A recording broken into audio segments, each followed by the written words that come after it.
Hi everyone, welcome back to my YouTube channel, and this is me, Espiritu Vascos.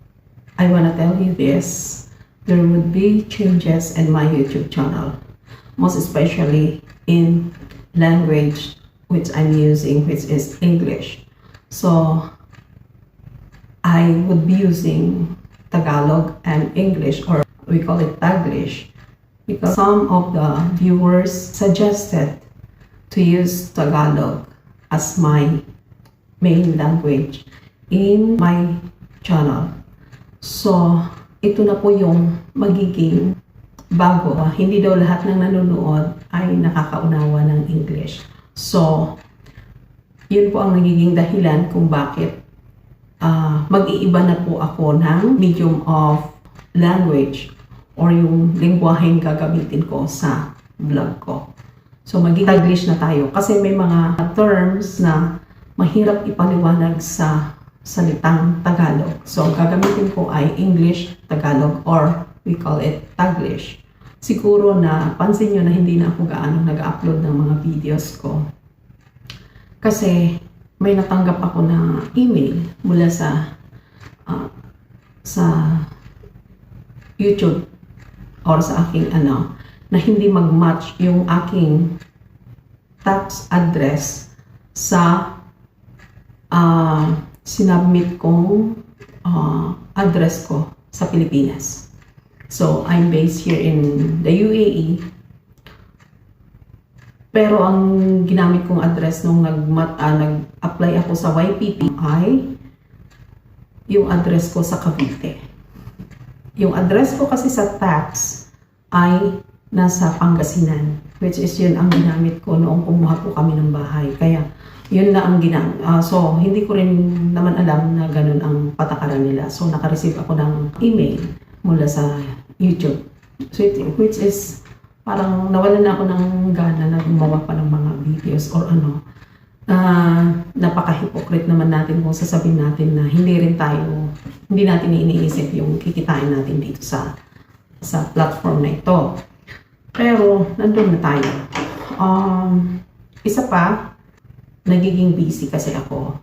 Nandito na ako sa Abu Dhabi mula September. Nakabase na ako dito sa Abu Dhabi. So, may napasukan ako na trabaho kasi nagsara ng biglaan yung pinagtatrabahuhan namin sa Dubai. Kaya umuwi muna ako dito sa pamilya ko dito sa Abu Dhabi. So, ang ginawa ko is katrabaho ko ngayon yung dati kong designer ng more than 10 years. So, nagtatrabaho na naman ulit ako dito sa Abu Dhabi. Kaya medyo nag-busy ako. Pero naka-receive ako ng email nung April 2. Pero kailan ko lang nabuksan nung April 10 ko nabasa yung email nila. Kasi hindi ako gaano nagbabasa ng mga email. So, tsaka tambak na yung mga ko doon. Pero hindi ko pa talaga nabasa yun. Tinitingnan ko lang yung mga importante. Pero yun talagang hindi ko nabasa. So, ang nakalagay doon is yung contract ko daw sa partnership ng yung YPP ay makakancel kung hindi ako magiging active. So, alam naman natin na mahirap din kunin ang ating kumbaga yung umpisa. Kumbaga sa umpisa natin bago tayo makapag-apply sa YPP. So, minabuti kong ituloy ulit. Sana hindi mawawala lahat yung mga ads ko. Kasi ang nakalagay doon is kung hindi ako magiging active or ako. So, binibigyan na lang nila ako ng 1 month para makita ulit na magiging active ako o otherwise makakancel yung mga ads ko. Pwede pa naman din ako mag-apply ulit daw. Kaso lang, sayang din naman. Kaya isang rason talaga na nawalan ako ng gana na mag-upload o gumawa ng content is yung na-receive ko na iba yung address ko. Iba kasi yung address ko na sinabit ko sa Pilipinas. Yun ay yung sa Cavite. At iba yung address ko sa tax. Kaya, kumbaga, hindi sila mag-match. Ang gusto ni YouTube ay mag-match sila. Kaya yun po ang nagiging dahilan, isa sa dahilan na nagiging matamlay ako sa pag-upload o kaya paggawa ng mga videos ko. So ito yung mga ginagawa kong mga iba. Aside from the pinagtatrabahuhan ko, gumagawa ako ng mga small na, kumbaga, mga iba't ibang accessories at saka yung mga damit na pampaupa doon sa Pilipinas, doon sa store. Okay? So, yun ang mga pinagkakabisihan ko sa ngayon. At mga customers namin dito sa shop. So, yun po. Hinihikayat ko kayong lahat. I-share ninyo sa mga kakilala nyo kung mga gusto matuto sa pananahe o sa mga pagtatabas. Marami po akong i-reveal, lalo na sa pagtatabas ng mga gowns natin. Kasi hindi lahat ng mananahe o kaya marunong magtabas, kumbaga yung ordinary clothing o kaya yung mga streetwears ang sinasabi is marunong sa gowns. Ang gowns kasi napaka-delicate na tabasin.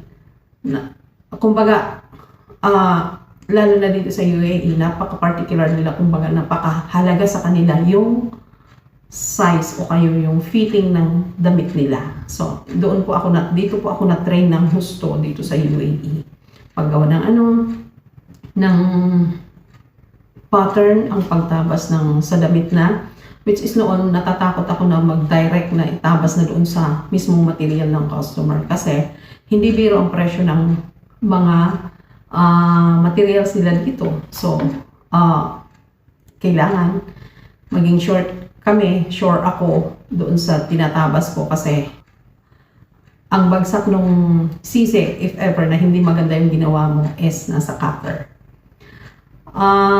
Natutuwa ako dahil ang dami kong natutunan doon sa designer na kasama ko. Nagtuturuan kami. Siya tinuturuan ko kung paano pero hindi siya interesado na magtabas. Lahat ng mga designs niya, lahat ng mga niya, ako ang nagtatabas sa ngayon. Okay? Nagtatabas, ako nagsaset sa mannequin, so ako lahat ng mga yun, tinutulungan niya ako kung minsan na tawag ito, na mag-tack doon sa mannequin. Which is, kailangan natin maayos yung presentation natin sa customer para maganda ang feedback nila sa atin. Yun ang mga ginagawa namin. So, kung interesado kayo sa aking mga ginagawa dito, paki-like and share sa mga kaibigan ninyo. Mas marami pa akong gagawin sa susunod na mga araw. Okay, maraming salamat po.